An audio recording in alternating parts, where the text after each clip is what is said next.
네, 환영해 주셔서 감사합니다. 오늘 이 밤에 하나님의 은혜가 이곳 가운데 충만히 임하기를 축복합니다. 여러분, 오늘은 예수님의 마음, 특별히 온유에 대해서 우리 함께 말씀을 나누고자 합니다. 오늘 말씀을 보면 예수님께서 이렇게 말씀하십니다. 수고하고 무거운 짐진 자들아 다 내게로 오라. 내가 너희를 쉬게 하리라. 어떻게 쉬게 하신다고 말씀하십니까? 내 마음은 온유하고 겸손하니 나의 멍에를 메고 내게 와서 배우라. 이렇게 말씀하고 계시는 거예요. 나의 멍에는 쉽고 그리고 그 짐은 가볍다라고 말씀하십니다. 그래서 우리 이 말씀을 들으면 너무 마음 평안해지는 거예요. 내가 쉬고 싶을 때 주님한테 가면 되겠구나. 내 마음에 평안을 얻기 위해서 주님께 가면 되겠구나라는 생각을 가게 됩니다. 처음에 이 말씀을 읽을 때 처음 부분은 참 좋은데 그러다 그 뒤에 있는 말씀을 우리가 보게 됩니다. 그러면 마음이 갑자기 어려워집니다. 아니 예수님, 쉬게 하시려면 멍에를 벗겨주셔야죠. 어떻게 짐을 지지 않게 해주셔야죠. 그런데 그게 아니라 나의 멍에를 메라니요, 나의 짐을 지라니요. 이게 무슨 말씀이십니까? 과연 예수님의 멍에가 뭐길래, 예수님의 마음이 어떤 것이길래 우리가 그분에게 쉼을 얻을 수 있을까? 이 말씀을 보면서 우리는 고민을 하게 됩니다. 그러다가 그래도 세상의 멍에보다는 예수님의 멍에가 좀 낫겠지라는 마음을 가지고 이 말씀을 그냥 그렇게 이해하게 됩니다. 여러분, 정말 그런 뜻일까요? 우리가 오늘 온유에 대한 말씀으로 다시 돌아와서 한번 살펴보도록 하겠습니다. 예수님은 자신의 마음이 온유하다고 말씀하셨습니다. 바울은 성령의 9가지 열매를 이야기하면서 사랑과 희락과 화평과 오래 참음과 자비와 양성과 충성과 온유와 절제니, 성령의 열매를 이렇게 9가지로 설명하면서 온유가 있다고 말씀하고 있어요. 그럼 예수님을 만나는 사람들, 그리고 예수님의 제자가 되고 그분의 성품을 닮아가는 사람들은 온유해집니다. 온유의 마음을 닮아가게 됩니다. 예수 믿는 사람들은 이러한 열매를 맺게 되는 거예요. 그래서 저희가 이 말씀을 보면서 성령의 9가지 열매 중에 온유가 있는데 예수 믿으면 이런 열매를 맺어야 하는구나 라고 생각하면서 열심히 온유해지려고 애를 씁니다. 근데 여러분, 이 성령의 열매는요, 우리가 애쓴다고 맺을 수 있는 것이 아니라 성령님께서 우리를 통해서 맺게 해주셔야 한다는 사실입니다. 이것은 실제로 세상이 생각하는 온유와 예수님이 말씀하시는 예수님의 성품인 온유가 다를 수 있다는 것을 우리에게 말해주고 있습니다. 그렇다면 여러분, 온유라는 단어를 들을 때 여러분 어떤 이미지가 떠오르십니까? 우리가 온유라고 생각할 때 따뜻하다 또는 평안하다, 온화하다, 이런 이미지를 떠올리게 됩니다. 온순하고 유한 사람들을 우리는 온유하다라고 말합니다. 그리고 반면에 또 이런 생각도 갖고 있어요. 한편으로는 좀 연약할 것 같기도 하고 우유부단할 것 같기도 하고, 너무나 착해서 이래도 흥 저래도 흥, 다른 사람의 의견에 휩쓸려가는 사람들을 온유하다라고 생각하곤 합니다. 그래서 우리는 그런 온유한 사람들을 보면서 우리 자신은 참 좋지만 이런 각박한 세상 가운데 이 온유한 사람들이 어떻게 살 수 있을까, 참 힘들겠구나, 손해보면서 살겠구나 라는 생각을 갖게 됩니다. 여러분, 세상이 바라보는 온유가 바로 이렇습니다. 세상이 바라보는 온유는 때로는 나약할 것 같기도 하고, 때로는 유약하고 줏대가 없고 무기력한 모습입니다. 근데 성경이 말하는 온유는요, 이런 온유가 아니에요. 예수님은 온유한 분이셨지만 결코 무기력하지 않으셨습니다. 연약하지도 않으셨습니다. 그분은 부드럽지만 강하셨고 따뜻하지만 진리 앞에서는 단호한 분이셨습니다. 그렇다면 왜 우리가 온유에 대해서 생각할 때 이러한 착각에 빠지곤 할까요? 그것은 우리가 온유를 너무 감정의 문제로만 치부해버리기 때문입니다. 그래서 온유한 사람이라고 하면 왠지 냉철하거나 이성적이지 못하고 어떤 일에 있어서 우유부단하고 줏대가 없는 그런 사람을 생각하게 되는 거죠. 물론 온유하지 못하는 그런 경우에 우리가 드러나는 감정이 있는데 그 감정의 문제로 대부분 드러납니다. 온유하지 않을 때 나타나는 문제, 감정의 문제로 드러나죠. 근데 그 반대의 경우는 어떠한 것이 있습니까? 온유의 반대. 분노하고 불평하고 시기하고 질투하고 까칠한 태도를 보이고 성격이 급하고 왠지 잔인할 것 같기도 하고, 우리 이런 사람들을 온유와는 반대되는 사람이라고 말합니다. 그래서 고대 철학자 아리스토텔레스는요, 온유에 대해서 설명할 때 자기 중용이라는 책에서 중용에 대해서 설명하면서 열정과 무정 사이 그 중간 어디쯤에 있는 것, 그것을 온유함이다라고 말했습니다. 물론 그도 이것을 감정의 문제로 결부시켜서 생각합니다. 근데 여러분, 오늘 예수님이 말씀하신 것처럼 온유가 예수님의 성품 그리고 하나님의 성품이라면 온유하지 못한 것이 단순히 감정의 문제가 아니라 인간의 깨어진 성품이고 그것이 하나님과의 관계의 문제라는 것을 우리는 알 수 있습니다. 그리고 사실 이것이 죄의 문제, 인간이 갖고 있는 죄의 문제로부터 시작된 것이라는 것을 우리는 알 수 있습니다. 여러분, 성경에서요, 최초로 분노의 감정을 드러낸 사람이 있습니다. 바로 가인입니다. 아담과 하와가 죄를 짓고 에덴 동산에 쫓겨나서 처음으로 낳은 자녀가 바로 가인이었어요. 가인은 얻다라는 이름의 뜻을 갖고 있는데요. 둘째 아들 아벨은 덧없음, 약한 바람이라는 뜻을 가지고 있습니다. 성경은 대체로 그 이름을 가지고 그들의 운명과 그들의 상황들을 보여주고 있는데요. 아벨은 양치기였습니다. 그리고 가인은 농부였어요. 세월이 지난 후에 가인은 땅의 소산을 가지고 하나님께 제사를 드렸습니다. 그리고 아벨은 여러분이 잘 아시는 것처럼 첫 새끼, 양의 새끼를 하나님 앞에 드렸습니다. 그런데 어떤 일이 일어납니까? 하나님께서 아벨의 제사는 받으셨고요, 가인의 제사는 받지 않으셨습니다. 근데 여러분, 이것이요, 예배이고 하나님과의 관계를 보여주는 말씀입니다. 우리 이 이야기를 들으면서 하나님께서 아벨의 제사는 받으시고 가인의 제사는 받지 않으신 이유가 대체로 그 성경학교에서 배울 때 아벨은 양을 바쳐서이고 가인은 식물을 바쳐서 하나님 받지 않으셨다라고 잘못 생각하곤 합니다. 그런데 그런 생각의 중심에는 사실은 우리가 성공적인 예배의 방법에만 관심이 있기 때문입니다. 내가 어떻게 하면 하나님이 내 예배를 받으시고 그것을 통해서 내게 복을 주실까? 여기에만 우리 초점이 맞춰져 있다는 겁니다. 그런데 가인과 아벨이 처음부터 그들이 예배한 것이 아니라 성경 말씀을 보면 세월이 지난 후에 그들이 제사를 드렸다고 말씀하고 있어요. 각자의 직업을 가지고 열심히 일하다 보니까 그 직업 가운데 하나님이 도와주시지 않으면 자신이 살 수 없다는 걸 깨닫게 됩니다. 특별히 농부였던 가인, 내가 아무리 열심히 일해도 수확물을 거둘 수 있는 것이 아니구나. 하나님께서 내게 해를 주시고 비를 주시고 바람을 주셔야 농산물을 수확할 수 있겠구나라는 걸 깨닫게 된 거죠. 그래서요, 말씀을 보면 주도적으로 가인이 먼저 제사를 시작하게 됩니다. 고대시대의 주요한 직업이라고 하면 두 가지가 있었어요. 양치기와 농부였습니다. 이들은 두 가지 직업을 갖고 있었는데요. 농사라는 것이 사실 잉여 생산물을 더 거둘 수 있기 때문에 정착하며 안정적인 삶을 살 수 있었어요. 근데 양치기들은 그렇지 못했습니다. 대부분 풀을 찾아서 유목하며 생활하게 됐죠. 불안정한 직업이었습니다. 아벨도 형인 가인을 따라서 자신이 아끼는 양의 첫 새끼를 하나님 앞에 드립니다. 가인이 바친 예물이 좋고 나쁨을 떠나서 그는 하나님께 드리고도 먹고 살 수 있는 충분히 지장이 없는 것들을 갖고 있었을 거예요. 그런데 아벨은 달랐습니다. 아벨은 자신이 드린 양의 새끼가 그가 먹고 사는데 큰 지장을 줄 만큼 큰 부담이었을 겁니다. 어쩌면 그 양의 새끼는요, 아벨에게 미래였고 전부였을 수도 있어요. 그게 그만큼 큰 헌신과 결단이었을 겁니다. 마치 예수님께서 두 렙돈을 드린 과부를 칭찬하셨던 것처럼 그의 전 재산, 그가 가장 아끼는 것, 최고의 모든 것들을 다 드렸을 수 있습니다. 여러분, 지금도 마찬가지입니다. 우리 똑같이 예배하지만 우리의 간절한 마음의 정도가 우리의 예배의 무게, 의미의 무게를 결정할 때가 많이 있습니다. 그런데요, 가인과 아벨이 제사를 드리고 난 후에 가인과 아벨의 순서가 바뀌게 됩니다. 아벨의 제사는 하나님께서 받으셨고 가인의 제사는 하나님께서 받지 않으셨다. 가인이 먼저 주도했던 제사와 예배였습니다. 그러나 하나님은 아벨의 제사를 받으시고 가인의 제사를 받지 않으셨습니다. 가인이 더 먼저 주도했던, 그리고 어쩌면 더 열심히 준비했던 이 제사가 하나님께서 받으시지 않는다고 느껴진 겁니다. 여러분, 이 이야기를 들으면서 어떤 느낌이 드십니까?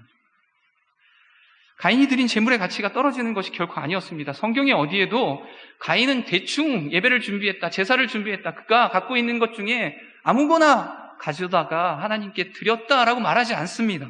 또는 아벨은 너무나 정성껏 가인과 비교되게 마음과 정성과 뜻을 다해서 하나님께 예배드렸다라고 기록하고 있지도 않습니다. 그렇다면 어떻게 된 것일까요? 이 이야기를 통해서 우리가 알 수 있는 건 뭘까요?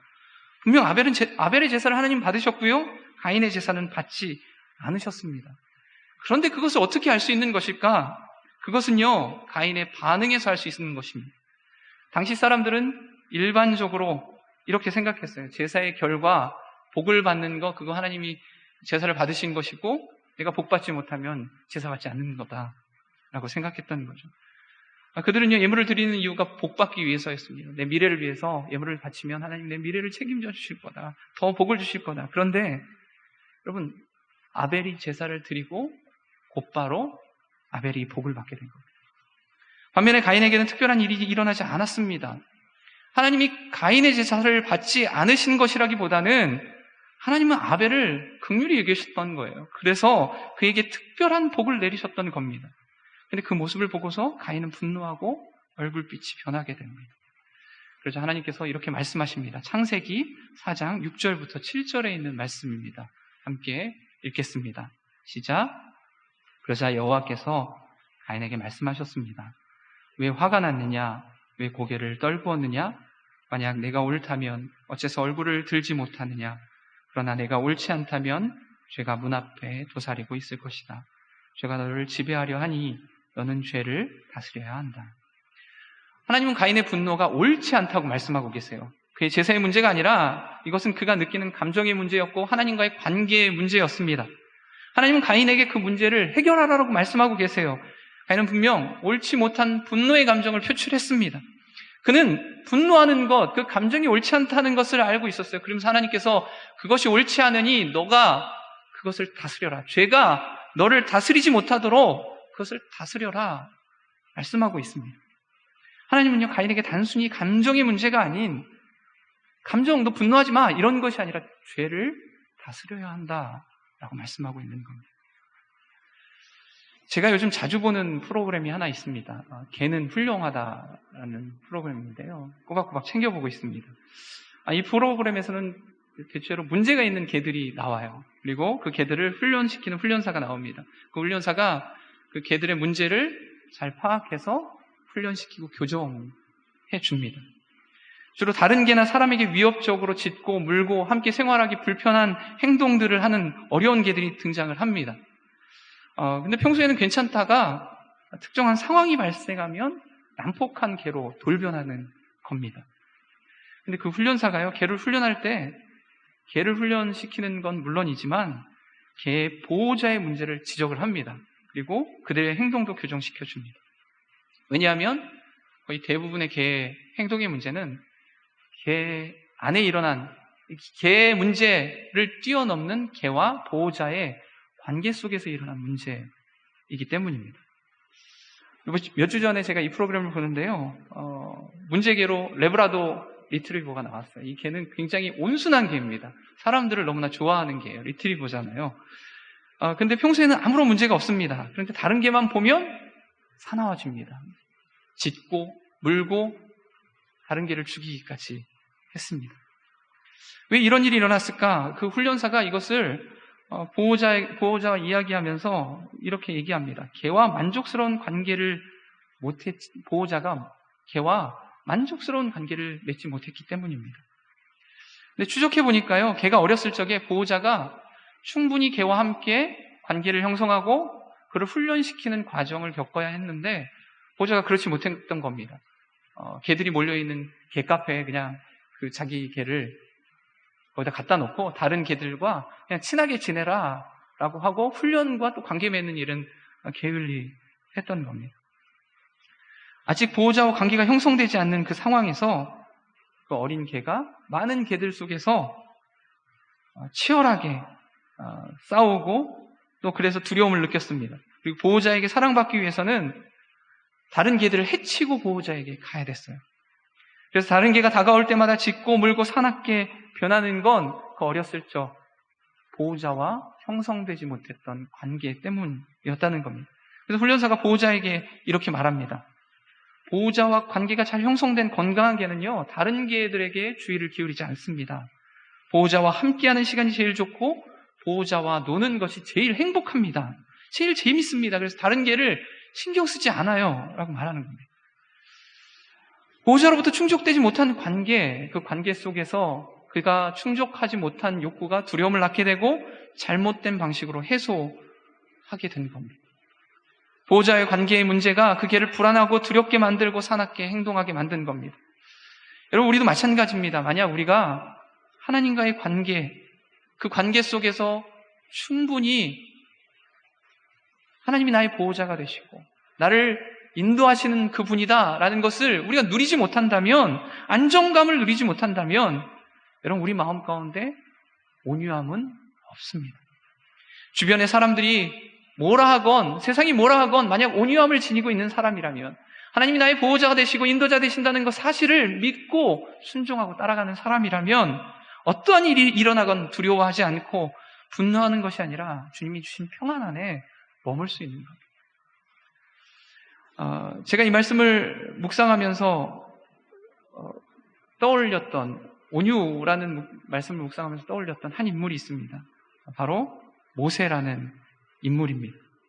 민수기 12장 3절을 보면요, 이 사람 모세는 온유함이 지면의 모든 사람보다 더하더라 라고 말씀하고 있습니다. 근데 여러분, 젊었을 때 모세의 모습은 어땠습니까? 온유하고는 굉장히 거리가 먼 사람이었어요. 그는 성격이 급하고 자기 나름대로의 정의를 가지고 있었습니다. 그리고 그 정의에 어긋나고 정의로부터 벗어난 사람들에게는 마음껏 폭력을 행사하던 사람이 바로 모세였던 것이죠. 그래서 그는 히브리인을 박해하는 애국 관리를 때려 죽이기까지 했습니다. 하지만 광야 생활을 거치면서 그는 연단되고 훈련받으면서 하나님과 함께하는 그 시간을 통해서 그는 온유한 사람으로 변했습니다. 온유한 사람이 되어간 거죠. 모세의 온유함에 대한 언급을 보면 오늘 그 12장 3절을 보면 어떤 상황이냐면 모세가 구스 여인과 결혼한 것을 보고 아론과 미리암이 비방을 합니다.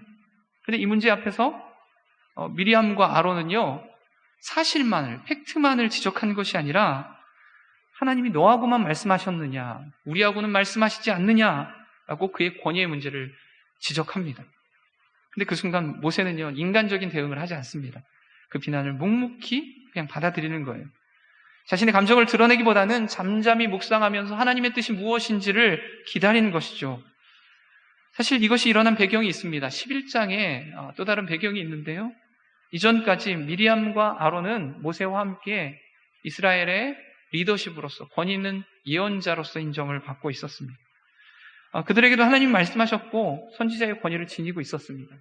아론도 미리암도 하나님이 말씀하셨던 사람이에요. 그런데 민수기 11장에 보면 모세가 70인의 장로를 부르는 장면이 있습니다. 그들을 장막에 부릅니다.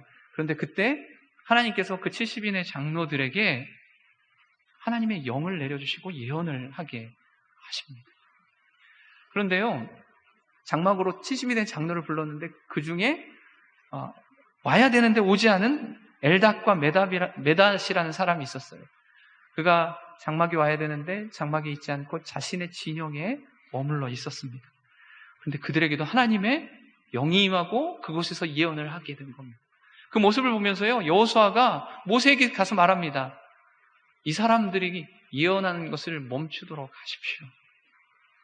그때 모세가 여호수아에게 이렇게 말합니다. 내가 나를 위해 시기하는 것이냐? 여호와의 모든 백성들이 예언자가 되고 그의 영을 그들에게 부어주기를 내가 바란다. 모든 이들이 하나님의 영으로 충만하기를 바란다 라고 말하는 장면이 나옵니다. 미리암과 아론은요, 분명 하나님의 말씀을 들었고 그들만의 권위를 가지고 있었을 겁니다. 그런데 분명 하나님은 70인의 장로 모두에게 예언을 하게 하셨어요. 그리고 어느 순간부터는 더 이상 아론과 미리암보다는 모세에게 하나님께서 더 많이 말씀을 하시는 거예요. 하나님 모세와 대화하는 것을 더 좋아하셨을 겁니다. 그리고 그 일어난 사건을 바라보면서 미리암과 아론은 사실은 사실에 대한 지적보다는 하나님이 행하시는 일이 마음에 들지 않았다는 겁니다. 여러분, 가인이 화를 낸 이유가 뭡니까? 그건 분명 자신이 열심을 더 냈는데, 자신이 주도했던 예배인데 그것과 상관없던 아벨이 더 복을 받았기 때문이에요. 하나님이 하시는 일이 마음에 들지 않았기 때문입니다. 우리도요, 오늘 예배하러 왔는데 내가 아닌 내 옆 사람이 더 은혜를 받게 될 때 여러분 시기하게 됩니다. 불평하게 됩니다. 내가 스텝이고 봉사도 많이 하고, 그런데 오늘 처음 예배드리고 온 사람이 있는데 그가 더 은혜를 받고 복을 받게 된 거예요. 그럴 때 여러분의 마음은 어떠십니까? 아마도 아버지의 마음을 이해하지 못하는 탕자의 형의 마음이겠죠. 어떻게 저럴 수 있습니까? 하나님, 내가 봉사한 게 얼만데요. 내가 하나님 섬긴 게 얼만데요. 화가 날 겁니다. 우리는요, 하나님이 하시는 일이 내 삶에 용납되지 않을 때 분노하고 화가 나게 됩니다. 그러나 하나님의 마음을 이해하고 그분이 하시는 일을 받아들이게 되면, 순종하게 되면 그때부터 온유하게 되는 거예요. 주변이 온유함을 경험하게 됩니다. 우리의 가정이, 직장이, 내가 만나는 모든 사람들이 나로부터 온유함을 경험하게 되는 거예요. 하나님이 하시는 그 일들을 그냥 받아들이고 순종하게 될 때 우리를 통해서 많은 사람들이 온유를 누리게 됩니다. 그런데 여러분, 하나님이 하시는 일이 불만을 품게 되면요, 온유가 깨어지게 되고요, 그렇게 되면 우리의 삶이 불만스러워지고 불평하게 될 수밖에 없습니다. 그렇다면 우리는 어떻게 온유해질 수 있습니까? 오늘 말씀으로 돌아가서 보면 예수님은 내 마음은 온유하고 겸손하니 너희는 내 멍에를 메고 내게서 배우라고 말씀하고 계세요. 온유에 해당하는 헬라어가 있습니다. 형용사 프라우스입니다. 명사로 보면요, 프라우테스라는 말이에요. 근데 이것은요, 야생 동물의 성품과 관련 있는 단어입니다. 우리가 서부 영화를 보면 그곳에서 야생마를 길들이는 장면들을 볼 수 있을 겁니다. 미국 서부의 농장주들은요, 말을 듣지 않는 사나운 야생마를 길들일 때 우선 초원으로 데리고 가서 작은 당나귀와 함께 묶은 뒤에 그걸 풀어준다고 해요. 그러면 야생마는 이리저리 뛰어오르면서 힘없는 당나귀를 끌고 지평선 너머로 유유히 사라집니다. 며칠이 지나면요, 야생마가 당나귀와 함께 돌아옵니다. 당나귀를 떼어놓기 위해서 날뛰던 야생마가 절대로 떨어지지 않는 당나귀, 결국 포기하고 결국 지쳐서 온순해져서 돌아오게 됩니다. 여러분, 결국 온유란 거칠고 난폭한 성품이 길들여져서 따뜻하고 부드러운 성품으로 바뀌게 된 것을 말합니다. 야성이 남아있더라도 완벽하게 길들여진 상태를 말하는 거예요. 무엇보다도 강한 야성이 주인만을 위해 사용된다는 겁니다. 주인이 뛰라고 하면 뛰는 거예요. 마치 화살이 비오든 오는 전장터에서 뛰어라 가라 라고 해도 뛸 수 있는 것, 여러분, 그것이 온순한, 온유한 성품입니다. 반대로 아무리 더 달리고 싶어도 멈추라고 하면 멈출 수 있는 것이 온유한 성품인 겁니다. 온유함은요, 철저하게 우리를 위한 성품이 아니라 주인을 위한 성품이고, 그래서 태풍이 몰아친다고 할지라도 우리는 그 가운데도 하나님의 마음, 온유함을 소유할 수 있게 됩니다. 여러분, 온유는요, 주인을 위해 통제되어진 힘입니다. 멍에는 우리를 규정하고 움직이고 통제하는 힘을 말합니다. 오늘 말씀을 보면 멍에가 나오는데, 그래서 멍에는 우리를 규정하고 움직이고 통제하는 힘을 말합니다. 그런데 세상의 멍에는 우리를 통제하는 명봉으로 경쟁하게 만들고 비교하게 만들고 시기하고 분노하게 만듭니다. 결국 세상의 멍에를 메고서는 쉼을 얻을 수 없어요. 우리를 지치고 피곤하고 넘어지게 만들 뿐입니다. 그렇다고 여러분, 모든 멍에를 벗고 내 마음대로, 내 자유대로, 내 생각대로 사라지면 온유해질 수 있을까요? 마음의 쉼과 평화를 얻을 수 있을까요? 아닙니다. 진정한 문제는요, 나의 삶의 주도권을 누구에게 맡기고 사느냐의 문제입니다. 성령님께서 우리를 다스리시지 않으면 우리 안에 있는 분노와 질투와 불만, 통제되지 않은 우리의 성품들이, 죄된 본성들이 결코 다스려질 수 없습니다. 여러분, 성령님께서 우리의 삶을 주관하시도록 여러분의 삶의 주도권을 주님께 맡기시기 바랍니다. 예수님의 멍에를 메고 그분과 함께 인생을 걸어가시길 바랍니다. 그렇다면 예수님께서 말하는 쉼이란 무엇일까? 분명 예수님은 수고하고 짐진 자들아 다 내게로 오라 말씀하십니다. 내가 너희를 쉬게 하리라 말씀하세요. 그럼 오늘 말씀에 자신의 멍에를 메라고 하셨습니다. 그리고 그 멍에는 메기 쉽고 짐이 가볍다는 겁니다. 그럼 이게 무슨 말씀일까요? 과연 예수님의 멍에가 쉽고 그 짐이 가볍다는 것은 어떤 뜻일까? 제가 이 말씀을 묵상하면서 그림이 떠올랐습니다. 그림을 보여주시겠습니까? 네, 이 그림은요, 지거 쾌더의 십자가의 길 중에서 십자가의 길 14처 중에서 5처 바로 시몬이 예수님의 십자가를 함께 짐이라는 그림입니다. 예수님께서 십자가를 지고 가시는데 계속해서 넘어집니다.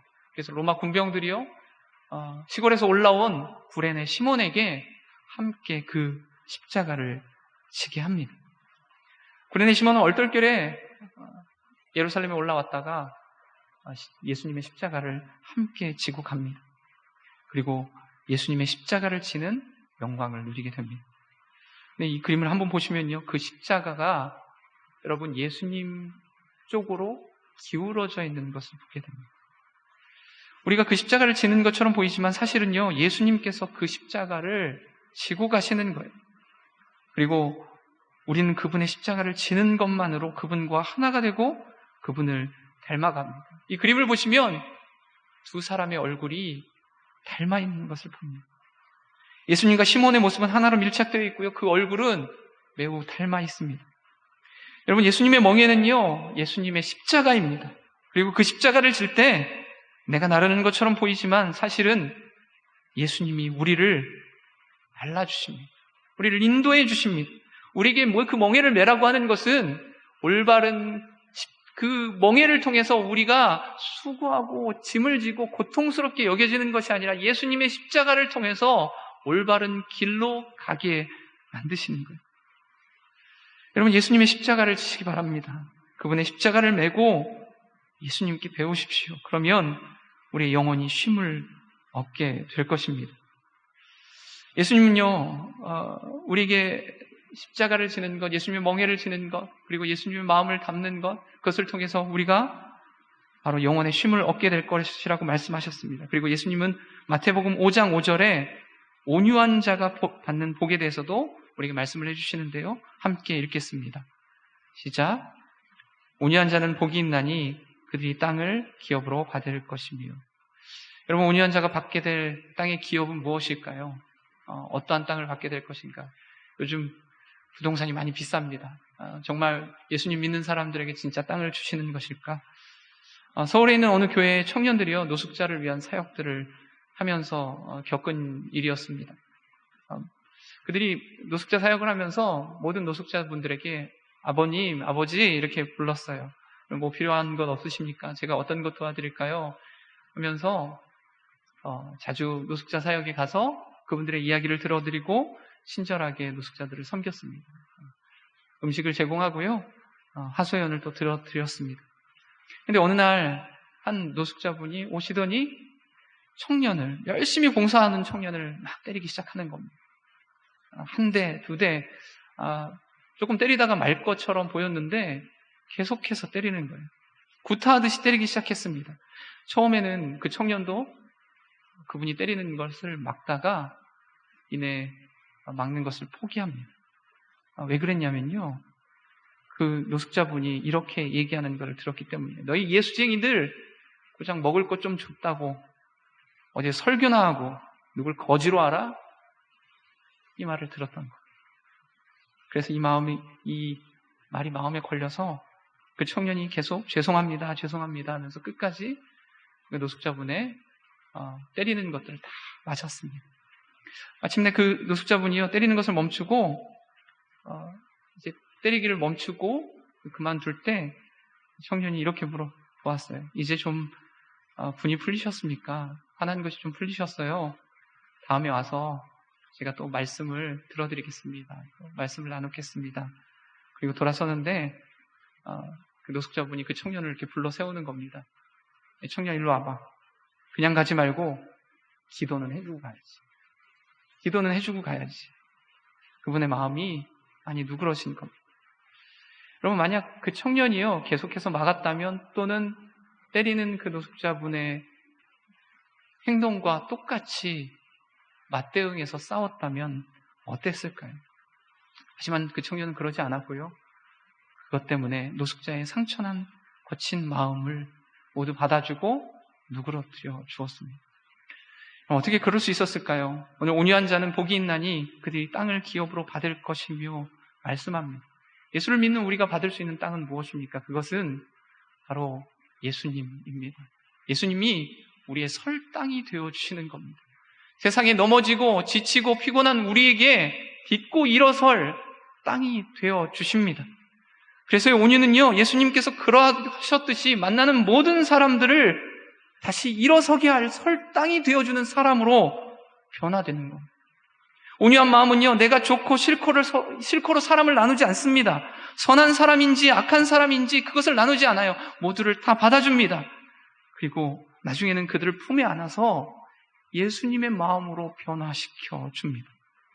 온유한 사람은요, 스스로도 편안하지만 다른 모든 사람을 편안하게 만들 수 있는 사람입니다. 그래서 어느 곳에든지 평안합니다. 그들에게는 낯선 땅이 없는 거예요. 모든 것이 하나님의 땅, 하나님께서 서게 만드시는 땅이 되어갑니다. 온유한 사람들, 그들은 쉽게 다른 사람을 정죄하지도 않습니다. 하나님이 오래 참으시는 것처럼 오래 참고 기다릴 줄 아는 사람들입니다. 만약 우리가 사람을 대하듯이 하나님께서 우리를 대하셨다면 여러분, 우리는 살아남지 못했을 겁니다. 그래서 예수님은요, 내가 너희를 사랑한 것 같이 너희도 서로 사랑하라 말씀하십니다. 온유한 마음이 아니고는 우리는 어떠한 사람도 변화시킬 수 없습니다.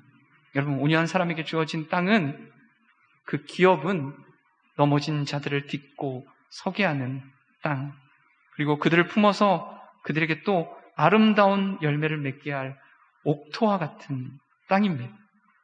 저는 여러분들이 이러한 온유한 자가 누리는 복을 누리시게 되기를 주님의 이름으로 축복합니다.